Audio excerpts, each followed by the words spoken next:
Okay mga kamads, mga kaibigan, panoorin na po natin ang latest sa ibang politiko. Baka sawaan na kayo sa mga Duterte. Well, ito, Isko versus Duterte naman.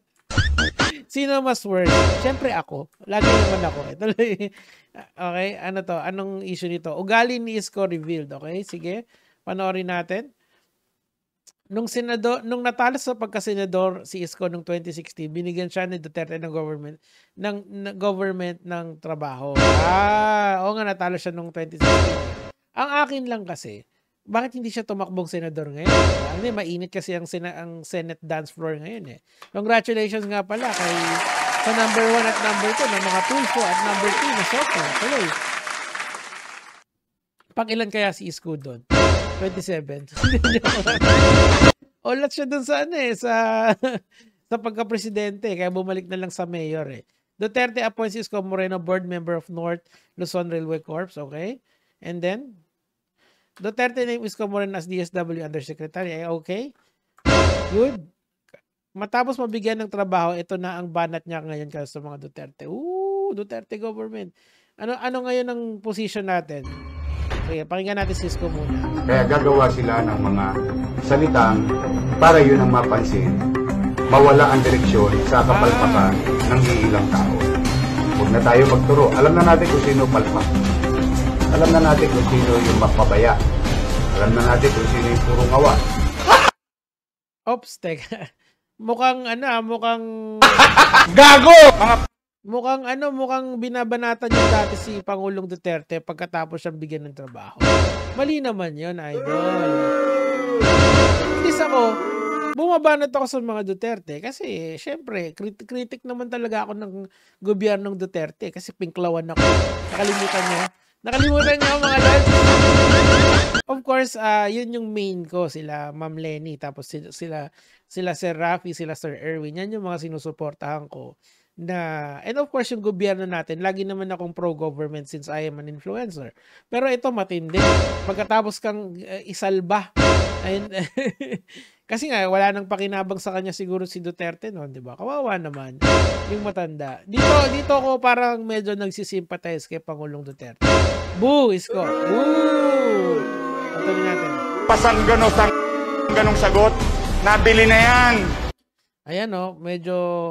Ba't niya dinedebunk dito si Pangulong Duterte pagkatapos siyang bigyan ng trabaho? Kumita na yan noong 2016. Ayan. Kasi tatakbo siya. Di ba? Kaya niya binabanatan. Alam na alam yung galaw. Nabili na yan. Gusto nyo sanggano, baba kayo sa gobyerno, punta tayo sa Tondo, sa Moriones.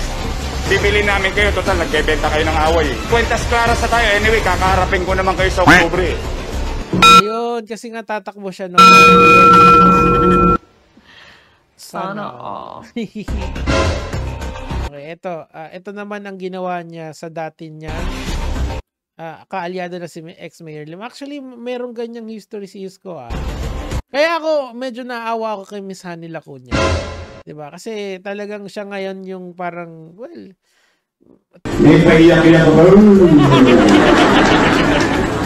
Naturingan nga ang vice mayor ako. Silolong na naman ang mayor. Hindi ko malaman kung anong buhay meron ako para akong 3 taon na sa purgatorio.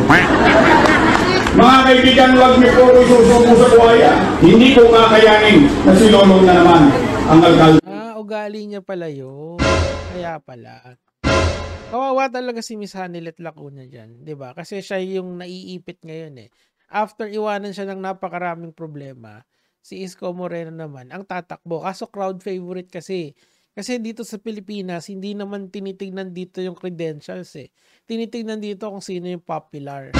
Sad to say, yan ang antas ng politika dito At puro press release lang. Especially yung isang matandang puti na ang buhok. Masyado nang matanda ito para sa lungsod ng Maynila. Kilala kong kaliskis mo, oy. Iniwan si Lim at kumampik siya kay ex-President Era. Nanalo yata. Isa pong malaking karangalan sa bawat isang Manileño sa lungsod ng Maynila ang magkaroon ng alkalde na dating Pangulo ng ating bansa. Karisma lang talaga nagdadala dito kay Isko. Buti na lang di nanalo to ng presidente, no? I mean, okay na siguro si Bongbong kaysa dito. Salubungin natin ng masigabong palakpakan si Asong Salonga at susunod na alkalde ng Luzon na Manila, Cesar Era Ercito Estrada! Okay. Bumalimbing no? Kasi na yung ngayon kasi siya yung malakas sa survey. Malamang yan, ang nangyari dyan, kaya siya yung tatakbo sa Manila ngayon. Nagpa-survey muna sila, nakita nila na malakas sila sa Manila. Tapos, kaya siya tatakbo ngayon sa Manila. Mahina na si Hanilet ngayon, si Mayor Hanilet. Dahil yung mga problemang iniwan niya, siya yung nagsosolve. GG talaga. Trapo. Following siya. Konting keyboard, picture taking. Natato ka na ba yung basura? Sabi naman, baby. Ay, nako, ugali niya talaga. Consistent ang kuya mo. Ay, ang kitang-kita sa video. Suporta na, traitor later. Aro? Mahirap to. Kasi parang lumalabas, laging self-interest niya yung nauuna. Tama, di ba? Welcome to politics. Naawa ko kay Duterte. I mean, I'm a critic of the Dutertes, pero mali naman yun na binigyan siya ng posisyon, since tatakbo siya sa pagka-presidente, inarit niya. Same din kay Erap. Kayong mga politiko, tigilan nyo tumanggap ng pera sa mga vendor. Tapos magki-claim tayo, bakit sa mahirap? Ito, ano ang tawag sa ganyang ugali? Traidor. Para sa akin, opinion lang, traidor sa politika. Di ba? Alam nyo na. Ano ba?